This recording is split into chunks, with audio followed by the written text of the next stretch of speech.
It's not too late to join our free FFC Survivor Pool. We'll tell you all about it, including how to take home $250. We'll also tell you about a way you can enter another Survivor Pool to win $1 million. We'll go over all that as well as opening up the mailbag coming up next.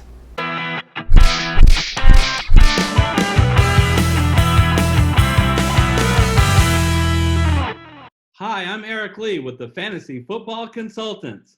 Michael Wiley is going to join me in a few minutes as we open up the mailbag to hear from our viewers. But first, I want to go over some late-breaking news that's going to affect your Week 1 NFL Survivor Pools as well as your daily fantasy football picks. Alrighty, we are on the Fantasy Football Consultants site within CBSSports.com. The only way to be eligible for our free NFL Survivor contest with a $250 prize pool is to make picks on this site. Sign-up instructions and pool rules are in the description of this video. We currently have 194 people competing. The cap is 200, so we just have a few spots left. It's so great to see the large interest in our pool, and we want to thank our entire FFC community so much. Now, by going to picks, view picks, I would like to recognize Dana, Derek, Gary, Guillermo, Igor, Sherry, and Tim, and have one word. Congratulations. You guys have already survived to Week 2 with the world champion Kansas City Chiefs beating Houston. I'm happy to announce no one picked Houston. So as of late Friday night, everybody is still alive. We still have some competitors who have yet to make up their picks this week. Now, to make your Survivor pick, again, go up to picks and click Make Picks.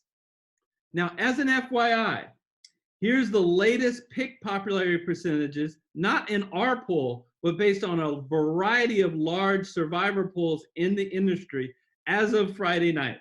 The most popular pick, the Indianapolis Colts at 20%, followed by Buffalo at 18%, Kansas City and Baltimore tied at 14%, Philadelphia 9%, San Francisco 7%, and Pittsburgh and New England tied at 5%.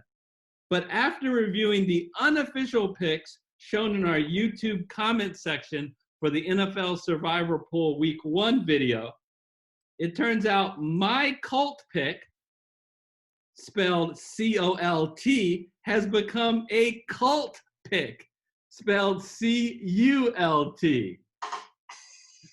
Everyone is following my lead and picking the Colts according to the YouTube section. It'll be interesting if people trust the YouTube comments, and if so, pivot off the Colts pick to another team, which game theory would suggest. But FYI, I am sticking with my Colt pick. Here is our cash lineup that Michael Kurtzman and I constructed on our Week 1 DraftKings show. The health concerns continue to persist with Miles Sanders. It's his hamstring, folks. So we love Sanders this week.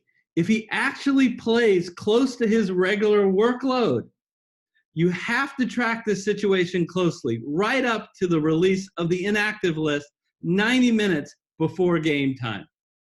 If all indications are that Sanders will play his normal workload, we'd suggest that you keep him in your lineup. If Sanders is out, run, don't walk, to get Boston Scott in your lineup. With that savings, you can upgrade for our lineup from Ingram to Austin Eckler. Now, if Sanders is playing, but you think he will have his workload severely limited, in cash games, you have to pull him. There's one other player that I want to talk about that's been getting a lot of buzz. It's from the same game. It's running back Antonio Gibson. Now, a lot of people like Antonio Gibson. We just don't know what his role will be. And Washington is going up against a very tough Philadelphia defensive line. And it was J.D. McKissick, his teammate, that was listed first in the unofficial depth chart. But head coach Ron Rivera explained that, and I quote, JD, we just happened to put him in the chart first. Okay, so what I just heard? Blah, blah, blah, blah, blah, blah, blah, blah, blah, blah, blah. Come on, Ron Rivera. Is that how you do your depth chart? By whoever shows up at the training facility first? Do you do it by alphabetical order? Or do you do it by how every other sane football team does it, by whoever will be the starting running back? I'm giving him a hard time, but the bottom line is Rivera has come out and clearly said it is going to be running back by committee in this game.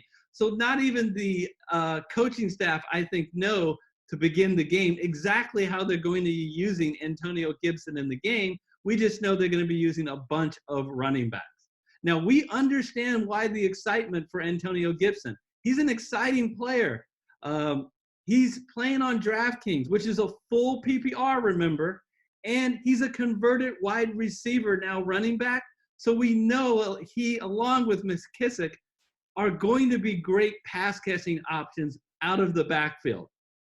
And at an only $4,000 price, it doesn't take much on DraftKings if you catch passes to pay off. And with that $4,000 price tag, that opens up lots of possibilities with your lineup to use that salary savings elsewhere. Here's the bottom line. We just have to hope between now and when these games start that we get some clarity on the workload for both Miles Sanders and Antonio Gibson. All right, let's join Michael so we can open up the viewer mailbag. Mail call. Gather around, everyone. Well, let's see what's in the mail. What's this? A letter for me. All right, question from Chris Quanstrom. What do you think? Who do you think will be the 3 worst teams this season? This is a really good question, Michael, because in NFL Survivor Pools, you're picking against a team as much as more than you're picking for a team, because although you can't pick for a team more than once, you can pick against a team over and over and over again. Last year it was Miami. I don't think it's going to be Miami this year. Well, what's a team that's in your bottom 3? Well, so if we know who Vegas is at the bottom, and I think Vegas is right on these two. Clearly, the Jacksonville Jaguars are at the bottom. They're just giving players away. We don't want Nick Foles. We don't want Leonard Fournette. That's right. Yeah, I agree. In Jacksonville, I'm going to say the Washington Football Team. Yeah, who the heck are they? I don't know. So it's like a college team anyway. So yeah, I think Haskins isn't quite ready for prime time, and they're a team I will pick on until they prove otherwise. I think the third team is a really hard one. I mean, if you look at the lines, the candidates would be potentially Cincinnati, because Cincinnati is always a candidate. They're so bad last year. Carolina, you got the 2 New York teams that are rather weak. And Miami, those are the ones that Las Vegas think will be toward the bottom. I don't know why the Jets are so low. I think they don't belong in that.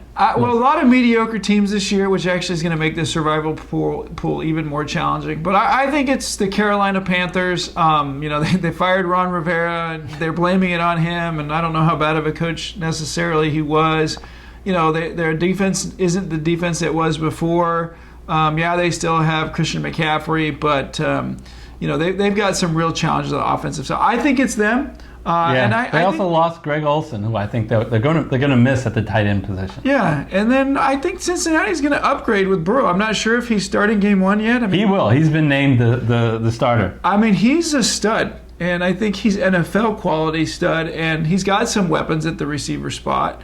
They're going to be a better team this year. Yeah, I mean, if A.J. Green can just stay healthy, and they're getting John Ross back to go along with Tyler Boyd. You got Joe Mixon. I mean, they have some weapons. Last year was such a problem on their offensive line. They couldn't keep anybody healthy. It's still going to be a challenge. It's a building year, but I think they're a better team than Carolina. Yeah.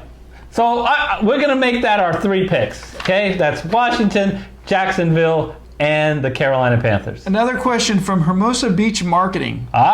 Is the dog going to be picking Survivor this year? I have a bone to pick with that four-legged genius. Okay, we love Hermosa Beach Marketing. They've been with us from the beginning. If anyone doesn't know what we're talking about, we wanted to test a hypothesis a couple of years ago where we said, you know what, it's not about picking the highest spread team, but just pick among the highest. So we had a dog randomly pick among the top 4 every week of the favorites, and they outlasted Gary and I. It was very frustrating. We had to get him off the show. But he comes back and does guest appearances. He will do guest appearances as well. Some people are wondering, is he okay? Is that why he's fine? You know what? He's dealing with the current environment we're in. We'll show a picture of him. Yes, that is him wearing a mask and staying safe. So there we go. Coco will guest at some time during the year, I promise. All right, so last one here, which was a comment on our NFL Survivor Strategy show from James Jennings. This is great info. I appreciate your advice on how to approach this very methodically. Yeah, what he's referring to is our NFL Survivor Strategy show that I did with Gary Kurtzman. In fact, I will show the link up above. You should definitely check that out. If you're going to play NFL Survivor Pools, it's not a matter of just thinking, oh, I think this team's going to win. I'll go with them this week. You have to approach it with a strategy, and we walked through a 3-pronged strategy for success. I know you checked that video out. What did you think? Well, besides the acting that was going on there, which was suspect. Hang on a minute. Shut the hell up. Okay, now speak. I think you hit on all the key points. So, anyone who doesn't have those in their approach, I think, is in trouble. So, very good video. Okay, so I just want to remind everybody, if you like to support the show, you can really help us out by making a habit of smashing the like button for all our videos. And if you haven't yet, remember, it's required for you to participate in the pool to hit the subscribe button. Yeah, and please add your comments, whenever. But before you go, Eric, can you talk real quick about the DraftKings? Yeah, DraftKings is offering a free entry to an NFL Survivor Pool in which they are giving out $1 million prize. $1 million. $1 million. It's just amazing. NFL Survivor Pools are always exciting. No more exciting than this year because it's so unpredictable, Michael. Oh yeah. I mean, it's any given Sunday, right? Any NFL team can beat any other, especially now, no preseason. There's just a lot of unknowns. I think that's right. And again, a lot of mediocre teams this year. I think it's gonna be interesting. I'm excited. I'm ready for week 1. All right. We will be back with you when we come back in week 2, and we'll debrief all about week 1 and give you our week 2 picks. If you missed our video where we took a look at the 7 picks lines for week 1, we analyzed each game and we gave our week 1 NFL Survivor picks. We will put that video right underneath Michael, and we'll put the NFL strategy video right underneath me. So until we see you next time, take care, everybody. Yeah, see you then. Be safe.